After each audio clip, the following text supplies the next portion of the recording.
Olá, pessoal, bom dia. Mais uma vez reunidos aqui na disciplina de Filosofia 3, Filosofia Contemporânea, História da Filosofia Contemporânea. E hoje vamos falar um pouquinho sobre o pragmatismo, né?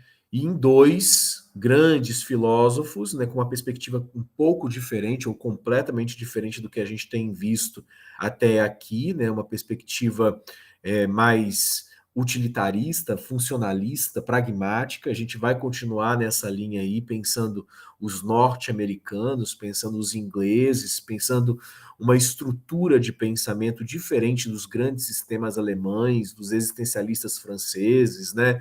E daquilo que a gente estava habituado a falar em filosofia contemporânea, né? Afinal de contas, a gente está falando de uma nação gigantesca, a gente não tinha ainda falado, e potente, poderosa, que são os Estados Unidos, a gente não tinha falado de nenhuma filosofia norte-americana, nenhuma filosofia inglesa pós-empirista.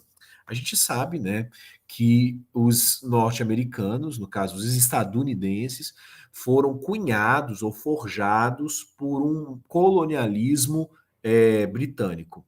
Óbvio que tiveram outras participações nessa estrutura de formação dos Estados Unidos, mas a costa leste norte-americana foi principalmente formada por migrantes vindos da Europa e que estavam sem perspectiva, né, em seus países de origem, né? Toda a pulsão, né, de uma pobreza colonial no período dos enclosures, fizeram dos enclosures ingleses e da Revolução Industrial, marginalizou uma grande parte da população, né, que se viu obrigada a partir para o novo mundo.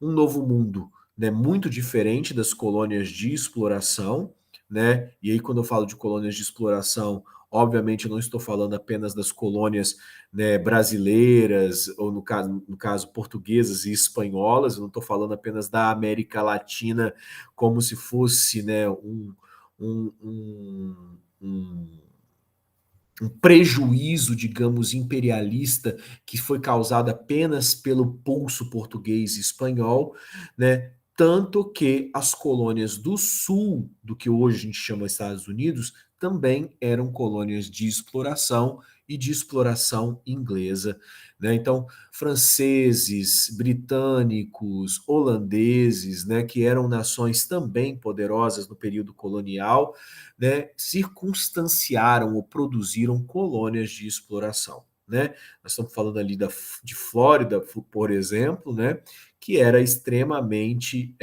tinham as colônias do sul, né, e a gente percebe muito bem isso nos pactos, né, pela independência dos Estados Unidos, né, em 1776, e que vão, obviamente, fazer parte de grande parte é ótimo, né? Vão fazer parte de longo período da história norte-americana, tanto que vão ter influências, as diferenças entre sul e norte, na guerra de sucessão ou de secessão, né, norte-americana.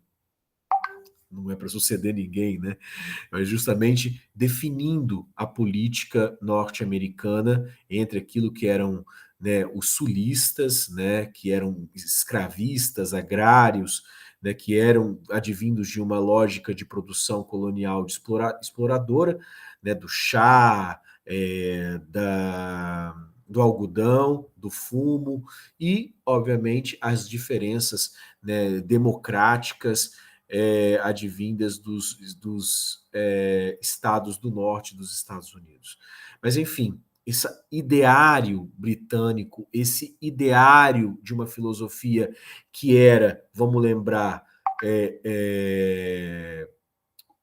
empirista, né, porque a gente está falando, né, de Thomas Hobbes, nós estamos falando de David Hume, nós estamos falando de John Locke, né, desse iluminismo britânico e empirista, né, vai vir, obviamente, essa ideologia para os Estados Unidos e vai tomar forma no período contemporâneo, no pragmatismo, no funcionalismo, né, em correntes, né, bastante diferentes de algumas correntes, de outras correntes, como da Alemanha e da França, né, que são grandes expoentes também de filosofia iluminista ou moderna, tá?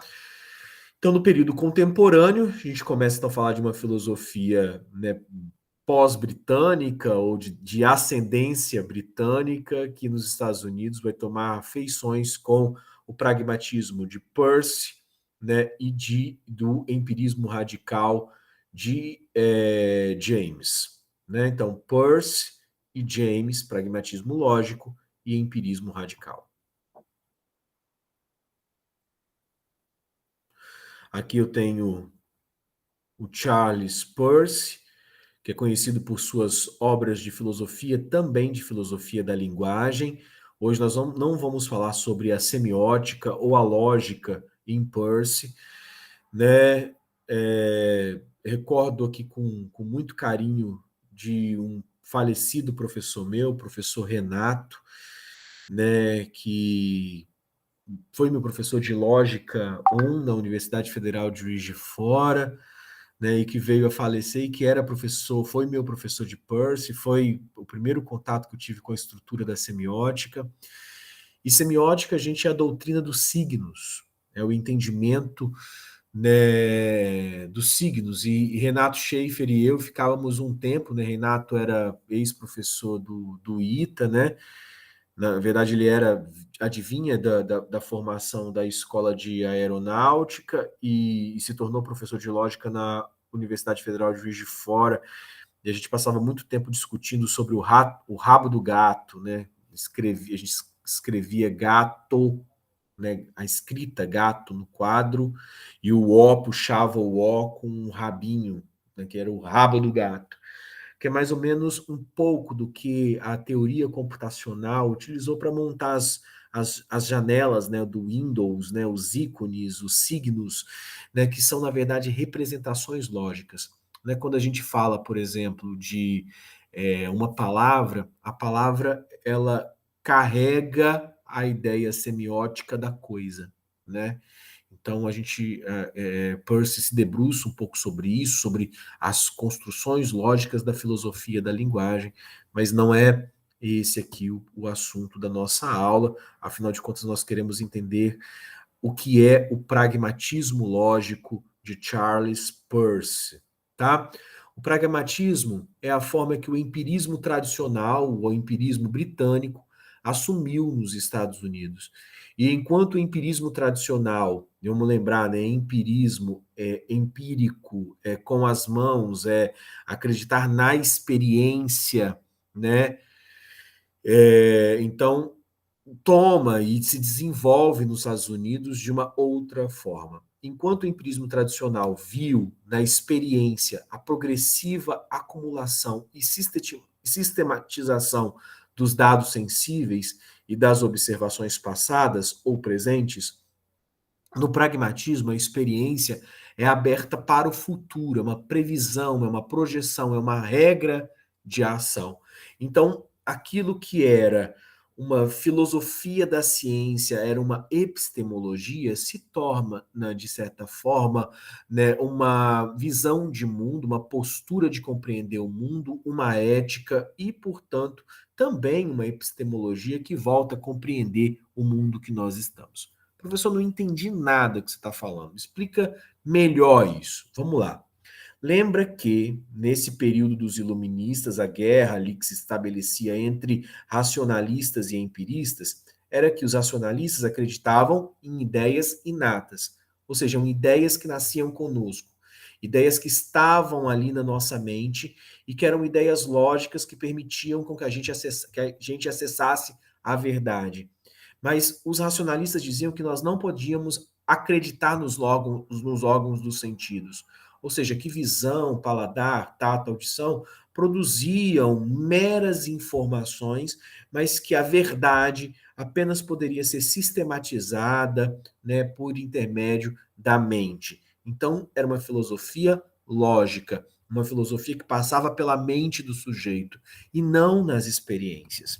Para a gente sair da modernidade avançar num método científico, óbvio que a gente pegou coisas dos racionalistas, mas acima de tudo o a posteriori dos empiristas. O que significa a posteriori?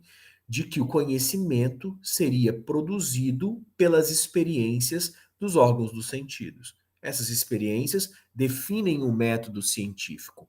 Por mais que nós temos o regramento lá, o discurso do método em Descartes, né? Síntese, análise, né? E análise e síntese articulando para gerar ciência, os laboratórios experimentais é que produziram uma visão de mundo, né, que permitiu a gente chamar de a posteriori. Bem, existem leis científicas, mas essas leis são produzidas, né, por intermédio da experimentação. Essa possibilidade de pensar assim foi possível com Kant, né, que juntou os a priori com os a posteriores e entendeu que não era nem apenas análise nem síntese que produzia conhecimento. O conhecimento era produzido com as duas coisas, né? Que é a ideia de sintético a priori, que está em Kant, né? Que espero que vocês se recordem, mas que a ideia é que baseia-se a ciência hoje. Né? Não tem ciência sem você fazer experimentação. Né? Essa experimentação progressiva seria justamente isso que a gente fala de acumulação e sistematização dos dados experimentais e observados e que vão produzir o conhecimento. Né? Beleza. Então, o pragmatismo, então, pragma, né, é prática, né, que acredita naquilo que é prático, né, quer sair de uma filosofia que é apenas uma filosofia de ideias. Mas é pensar para que serve, qual a utilidade de cada coisa. E é o pragmatismo que vai, então, permitir as engenharias, né? O desenvolvimento da tecnologia. Então, o pragmatismo sai da experiência, mas pega, obviamente, as experiências do laboratório, a compreensão de se fazer ciência dessa maneira, e projeta isso para o futuro. É um futuro, uma previsão, uma projeção, uma regra de ação, ou seja, é uma ética de entender o mundo a partir daquilo que é pragmático, aquilo que é prático, aquilo que é utilitário.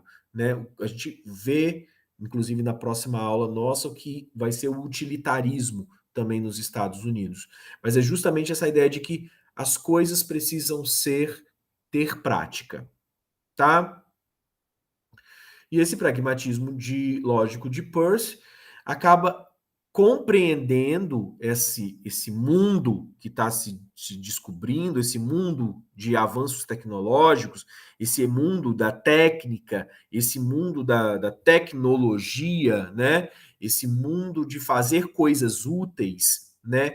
Por intermédio da ideia de que existem no mundo procedimentos ou maneiras de se fixar crenças, ou seja, as pessoas acabam acreditando a partir de regras de fixação de crenças. Algumas regras são completamente excluíveis, e inclusive há uma ligação disso, uma leitura de Peirce, né, daquilo que já existia em Francis Bacon, né, que é a ideia de que já existiam mentiras que se instalavam ou por foro, ou por mercado, ou por regras antropológicas, mas que a gente acaba acreditando em ídolas, ou ídolos fantasiosos e que a gente tinha que deixar de lado para a gente conseguir dar conta da ciência, alcançar a verdade.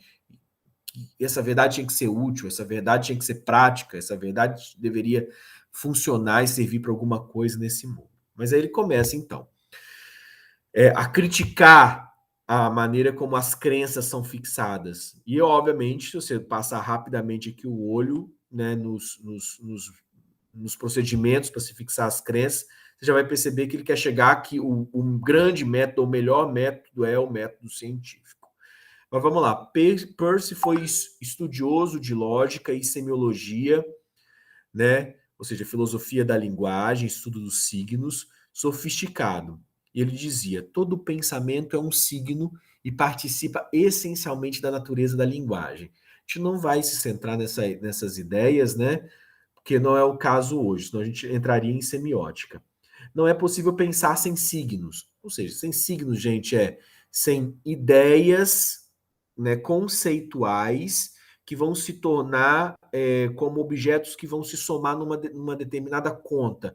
Tipo o nominalismo de Thomas Hobbes, né? A ideia de que o pensamento ele funciona por regras aritméticas. Eu somo uma ideia de cadeira com a ideia de pesada e vou dizer que a cadeira é pesada. Mas na minha mente já tem uma ideia, que é um signo de pesado, e eu consigo traduzir isso, né, pela linguagem, né? Minha cabeça, as nossas cabeças funcionam como linguagem, né? Todo pensamento é signo, né? Ou seja, a maneira como funciona a nossa mente seria por uma estrutura lógica, né?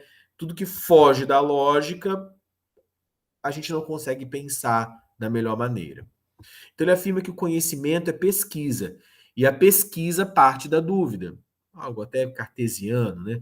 É a irritação da dúvida que causa a luta para obter o estado da crença, ou seja, nos desestabiliza, porque eu quero conhecer, eu quero entender, eu quero saber por que aquilo está acontecendo, eu quero procurar uma verdade naquilo, né? Então eu estou procurando entender a realidade.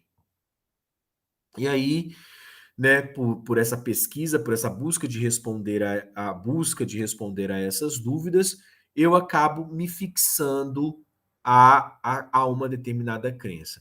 E aí vão ter métodos ou regras de crenças, de fixação de crenças. O primeiro é o método da tenacidade, né?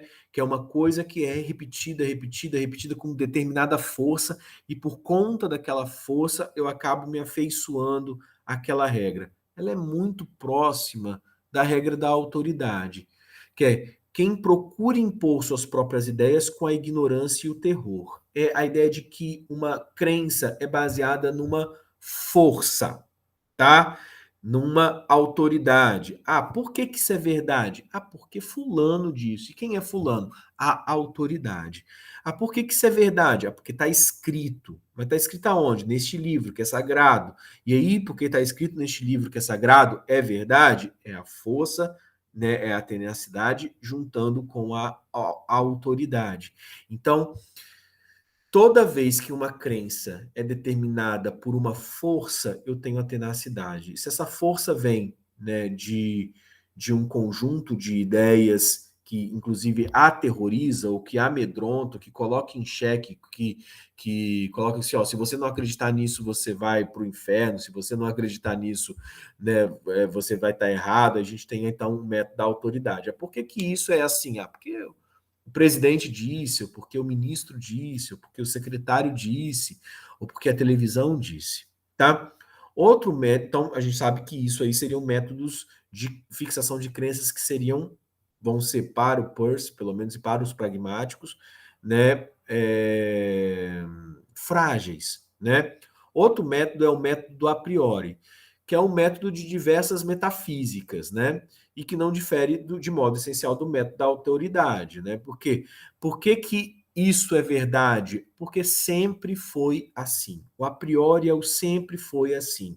É o porque sim, é o porque era assim no tempo da minha avó, é porque era assim porque assim que se faz. Mas por que que é? Porque é. Porque é uma verdade metafísica, porque é uma verdade inquestionável, porque você não tem como fugir daquilo ali, tá? Então, estes seriam os métodos que Peirce tenta jogar fora, dizendo que o grande método de produção mesmo das crenças deveria ser, pelo menos deveria ser, nós estamos falando aí, né, do século XIX, né, não chegamos ainda no século XX, mas que seria a ciência. Os três primeiros métodos, escreve o Peirce no livro chamado A Fixação da Crença, de 1877, não funcionam. Quer dizer, as crenças são, inclusive, fixadas. Tanto que nós vivemos desde que o humano é humano, estamos nessa civilização, né? Se usam esses métodos. E, na verdade, a tenacidade, a autoridade, o a priori, grande parte das vezes são os grandes métodos de fixação, né? E aí ele vai, obviamente, defender uma postura completamente diferente, né, que é a da defesa da ciência. Né? Apenas o método científico seria o método correto se quiséssemos alcançar crenças válidas. Eu teria que abandonar os preconceitos e conceitos advindos das outras crenças. E para provar que o método científico era o verdadeiro, ele coloca que a ciência, a boa ciência, se daria por um método de raciocínio que era a base da abdução, tá? Ele não está criticando a dedução, não está criticando a indução, mas coloca a junção da indução com a dedução seria o melhor do método científico. Professor, o que são cada uma dessas coisas? A dedução é o raciocínio de premissas verdadeiras, é o raciocínio que de premissas verdadeiras não podem levar a consequências falsas. Ou seja, eu estou deduzindo algo. Eu estou deduzindo que, né, se a premissa maior e a premissa menor estão em consonância, a conclusão lógica vai ser necessariamente verdadeira. Ou seja, que se todo humano é mortal e Sócrates é humano, logo Sócrates é mortal. O método dedutivo ele está na lógica maior desde Aristóteles, desde a Grécia Antiga. E nós fazemos processos dedutivos, né? Ou seja, a ideia de que se as premissas são verdadeiras, as consequências também são verdadeiras, que vamos chegar naquelas premissas, há muito tempo, tá? A ciência é feita com base na dedução. Né? Se eu coloco ali, misturo um ácido forte com a base ali, a base e ácido, eu vou ter ali pelo método experimental sal e água. E se eu repito isso, eu vou chegar a uma regra, né, geral, científica, de que a mistura de sal, de ácido e base vai dar sal e água. É claro que eu vou ter aí, vocês são técnicos em química, né? A gente vai ter várias exceções aí a este regramento, né, básico de química geral, né, básico, né, de soluções, mas nós vamos ter aí arrênios, bases fracas, a gente vai ter outras possibilidades que vão ser possíveis de serem pensadas a partir de uma dedução geral.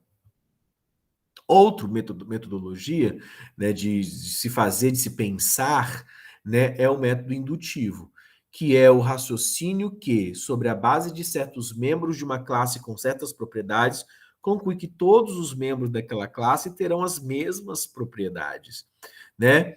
Que é um pouco contrário da dedução.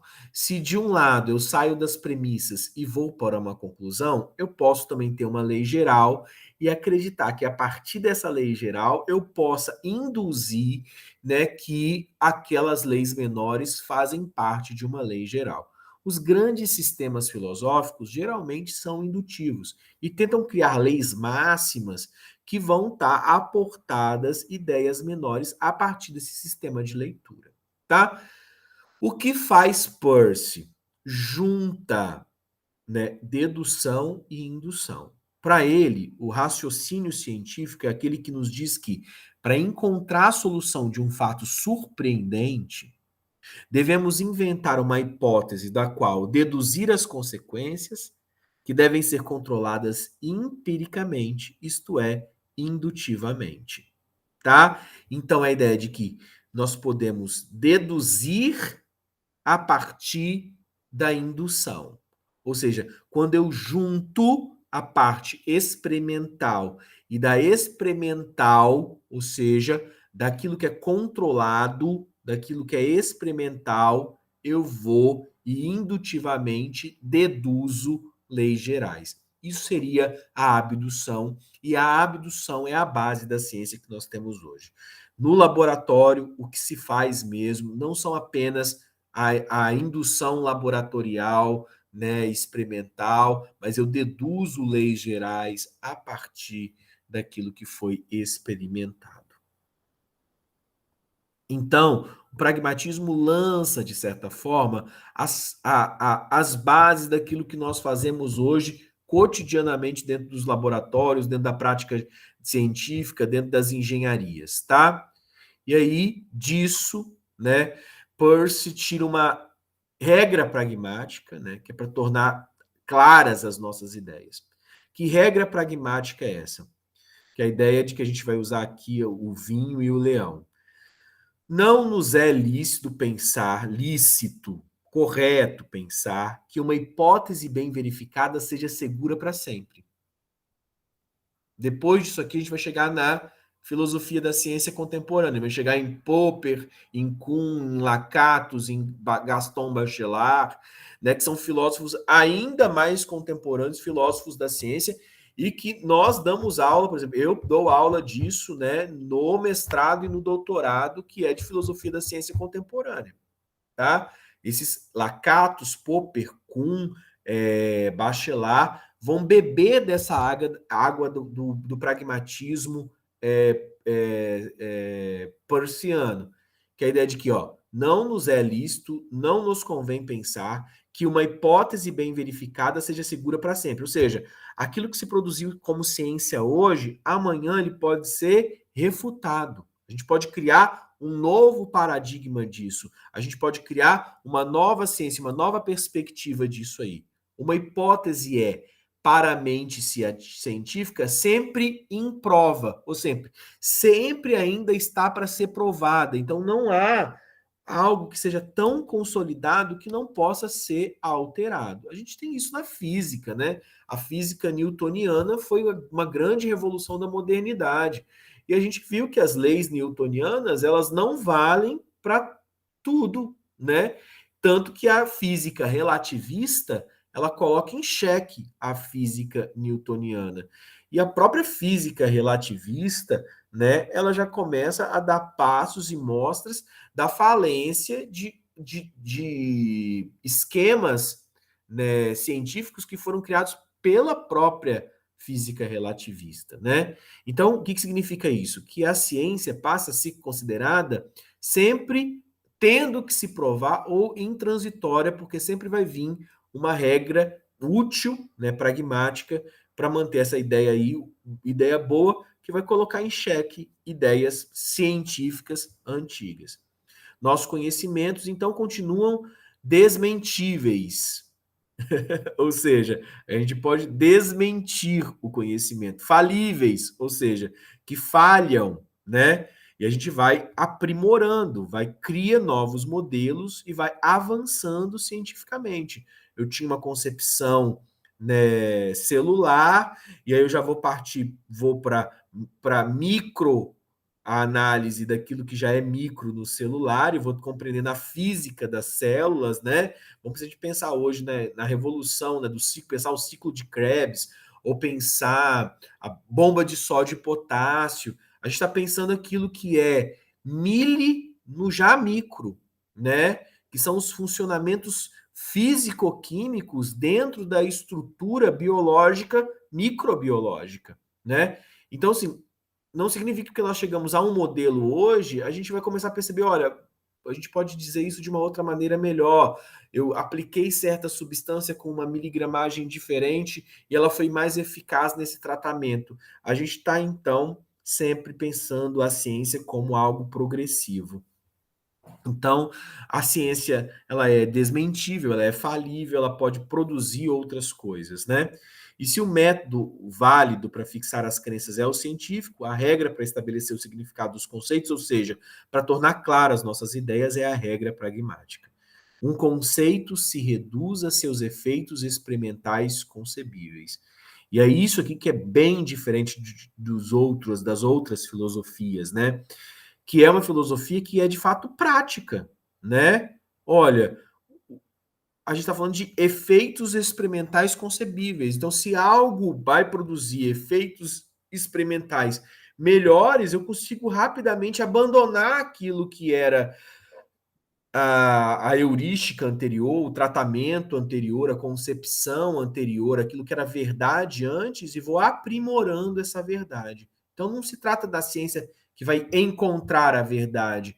A verdade no pragmatismo é entendida como transitória, porque daqui a pouco eu vou encontrar uma maneira melhor né, de dizer alguma coisa. Eu sei o que quer dizer leão, isto é, conheço o significado do termo leão, quando sei comportar-me diante do animal designado pelo termo leão. Então, isso é prática. Se eu conheço leão e eu vou ficar brincando na frente do leão, não significa que eu conheço de fato o leão, porque eu vou virar almoço do leão. Então, em vez de pensar o pragmatismo, em vez de querer pensar coisas assim, muito viajantes, muito, viagens na maionese, né? Não que as viagens da maionese não sejam importantes, e são, porque elas produzem efeitos humanos e efeitos sociais e efeitos comportamentais e tudo mais. Mas o que o pragmatismo quer trazer é uma coisa bem acertada, que é tipo assim, olha, se eu tenho um leão, meu amigo, e eu não vou ficar brincando na frente do leão, ou seja, a ciência ela parte e o pragmatismo de uma ideia de que tem prática, que tem que ser útil, de que tem que segue uma linha lógica, né? Da mesma forma, conheço o significado de vinho quando sei o que fazer com o objeto designado pelo conceito de vinho, ou seja, quando eu bebo, quando eu degusto. Agora, se eu encho só a cara, eu acho que eu nem sei o que é direito o vinho, porque eu tenho que saber os efeitos, eu tenho que saber como interagir, eu tenho que saber como me relacionar com aquele produto do conhecimento, com aquela realidade, tá? Então, esse foi Peirce. James também é um outro pragmático, apesar da filosofia dele ser chamada de empirismo radical, mas ele tem feições muito semelhantes às ideias práticas desenvolvidas por Searle. Para o William James, o pragmatismo é somente método, né? Foi William James que no final do século XIX tornou conhecido ao mundo o pragmatismo, né? E aí a gente está falando de final do século XIX, a gente está falando também do início do século XX, né? Como nova filosofia. O pragmatismo, afirma James, é apenas um método. É, antes de tudo, um convite a afastar os olhos das coisas primeiras. O que são coisas primeiras? Metafísica, né? Tanto que a metafísica é chamada de filosofia primeira, que eram aqueles princípios, categorias, pretensas necessidades, o tempo, a alma, né? Para dirigir a atenção sobre as coisas últimas, que são os fatos, né? Que é como produzir uma vida melhor no agora, como produzir um viver melhor, ao invés de ficar me questionando sobre se a alma existe ou não existe, né? James quer pensar em como passar de um lado a outro do rio e como que essa ponte vai ser segura, tá? Em segundo lugar, é um método para obter a clareza das ideias, método que nos ordena considerar os efeitos práticos concebíveis implicados por esta ou aquela ideia. Que seria quais sensações devem esperar e quais reações devemos nos preparar. Então, vocês percebem que o pragmatismo é a ideia de uma vida prática, de uma vida útil, de uma vida boa, né, para pensar as coisas que seriam, né, e por isso um método, né, essa metodologia seria para limpar a nossa mente de ideias que para eles aqui não levariam a nada e responder às questões do nosso tempo para vivermos da melhor maneira. Ou seja, analisando nossas sensações, analisando nossas reações, nos preparando para o mundo. A veracidade de uma ideia se reduz à sua capacidade de operar. Ou seja, a busca da verdade, na verdade, ela tem que ser útil, que é a capacidade de fazer alguma coisa. Opa, passei uma demais, desculpa. Nós já estamos terminando, tá, gente? Uma ideia é verdadeira, na opinião de James, até quando nos permite ir à frente e levar-nos de uma parte para outra de nossa experiência, ligando as coisas de modo satisfatório, operando com segurança, simplificando, economizando fadiga. Né? Lembro aqui do Jaiminho, né? Um personagem clássico do Chaves, né? Do Chavo del Ocho, né? Que era o Jaiminho lá, o carteiro de Tangamandapio, e o Jaiminho sempre tentava um jeito de evitar a fadiga. Esse é o jargão clássico desse personagem aí de Tangamandapio. né, que é uma cidadezinha do interior do México, né? O que é evitar a fadiga? O James está pensando da mesma maneira, né? Que é tipo assim, será que nós não temos que criar um mundo que a gente trabalhe menos, que a gente tenha mais segurança, que a gente simplifique as coisas, ao invés de ficar confabulando sobre grandes coisas? Será que eu não tenho que criar instrumentos, produtos, experimentos, tecnologia para simplificar a nossa vida, para nos produzir segurança? Se for isso, opa, beleza, eu estou então diante de uma boa filosofia. A filosofia dele, então, tem essa perspectiva, a filosofia de James, de produzir um mundo seguro, simples e satisfatório. A abraçada por James, né, a ideia abraçada por James é uma concepção instrumental da verdade. A verdade que é um processo e não uma posse. Ou seja, não é a minha verdade, a verdade da comunidade científica. Nós temos a verdade como se fosse um dogma religioso consagrado.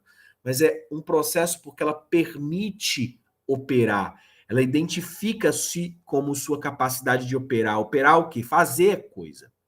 Ação, com sua utilidade para melhorar ou para tornar menos dificultosa e menos precária a vida dos indivíduos, né?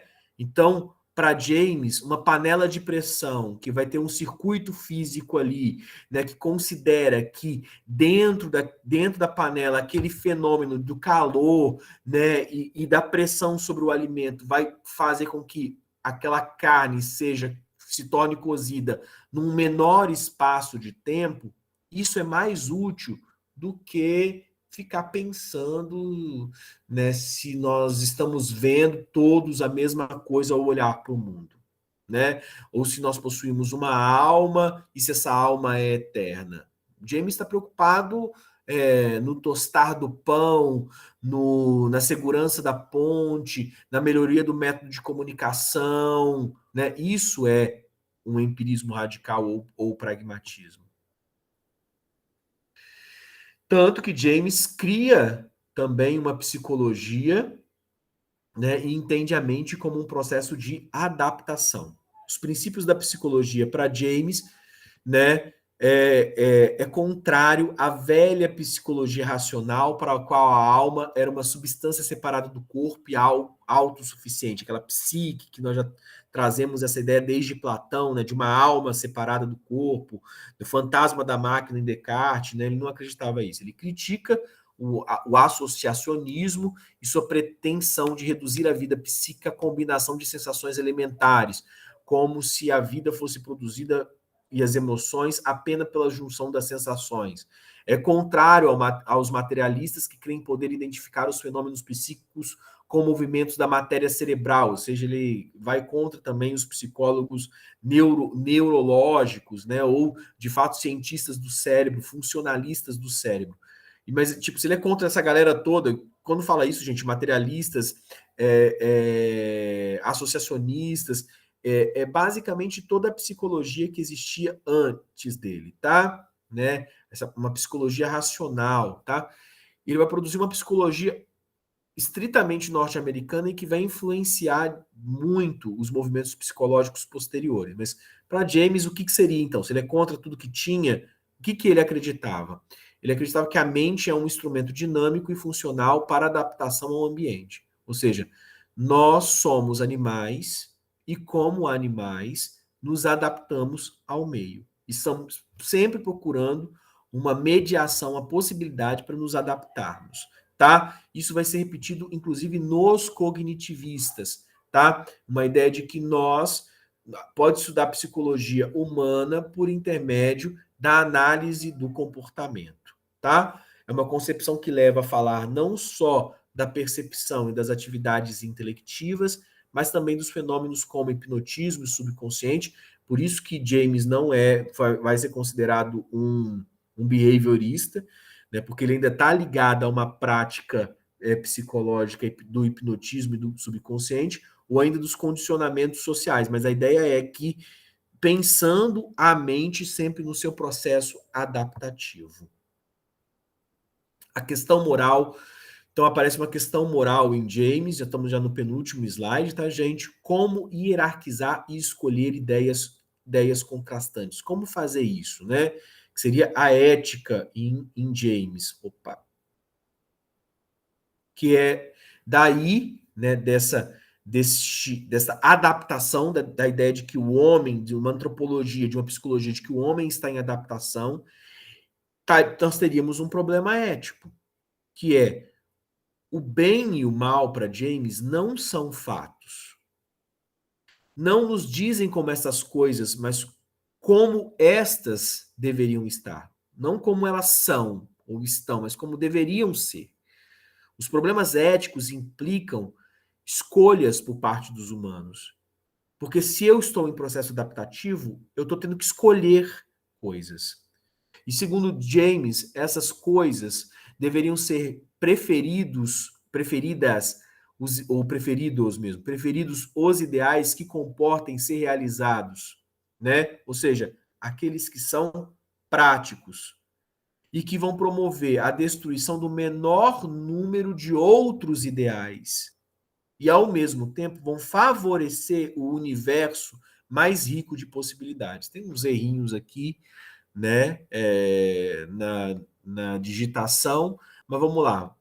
Dito de uma outra forma, se nós somos seres humanos em processo de adaptação no mundo, a ética, o bem e o mal, não são questões que eu tenho que escolher no mundo dos valores entre coisas, verdades prontas, né? Isso é mal e pronto. Isso é bom e pronto. E eu tenho que simplesmente ir em direção ao bem, né? Se nós estamos nos adaptando, este mundo é adaptável, o bem e o mal também estão em transição, estão meio misturados. Uma coisa que é má num determinado tempo, no outro não será. Uma coisa que é boa hoje, talvez daqui a um tempo não vai ser boa, né? Então, a gente vê isso historicamente na vida cotidiana, na vida privada, isso acontecendo. As tantas vezes que nós consideramos algo imoral e que isso se tornou algo plenamente moral 200 anos depois ou 100 anos depois. Então, James coloca que não é o que é, a ética não é algo que é no presente, mas há uma projeção para viver bem, para que todas as pessoas tenham uma vida melhor, ou seja, como elas deveriam estar, como as coisas deveriam ser, né? E o próprio humano, os próprios homens, as próprias mulheres, nós é que vamos fazer o caminho de escolhas para essa vida melhor, né? E que essas boas ideias, as ideias éticas, é aquelas que permitem que o maior número de pessoas seja feliz, ou seja, que a gente destrua os ideais de menos pessoas possível, ou seja, é que tente a universalidade, que tente realizar, tenta favorecer mais possibilidades. Esse universo mais rico de possibilidades é produzir vida boa para o maior número possível de pessoas. Então, quando a gente fala de hierarquizar ideias, significa ideias que são melhores do que outras ideias, ideias que são boas e ideias que pretensamente seriam más, mas que esse processo adaptativo diante do mundo é que vai fazer com que a gente transite de um lado a outro e selecione, hierarquize, passe uma ideia que não era tão boa para mais, tire uma ideia que era boa e coloque para menos, e tente fazer essa hierarquia no mundo dos valores. A ideia é viver naquele mundo lá, né? Lembra? Mais simples, mais útil, né? O mundo de evitar a fadiga, o mundo de maior prazer, de coisas boas. E ao contrário do que alguns pudessem pensar, essa vertente, né, do James não exclui a religião. Ele era, inclusive, um homem extremamente religioso. Quando a gente fala de pragmatismo, da ideia de que, assim, então morre Deus, né? Porque se a verdade é uma verdade adaptativa, né, a gente não vai precisar mais de uma verdade absoluta, que é a verdade do divino. Muito pelo contrário, né? James acreditava que a experiência religiosa produzia uma série de fatores positivos para o humano. O humano em contato com o sagrado, ele mudava a sua experiência. Ele defendia, inclusive, essa filosofia de uma experiência mística, de uma experiência potente, que mudaria a nossa percepção por intermédio do fenômeno religioso. Então, a ideia de que eu exercito a racionalidade, né, pensando as possibilidades desconhecidas dentro da experiência religiosa. Então, só que, obviamente, não está se falando de uma única experiência religiosa, são muitas experiências religiosas possíveis, né? A ideia de um universo pluralista, porque não é a consolidação apenas de um tipo de leitura de mundo ou de leitura religiosa ou de dogma que produz a verdade. Né? James defendia não a religião como uma religião que vai dizer que é a verdadeira, mas a experiência religiosa, né, dizendo que, né, o ser humano pode ter várias experiências com o divino e nessa tentativa de se aproximar com o divino vai mudar a sua percepção e tentar criar um mundo melhor, né?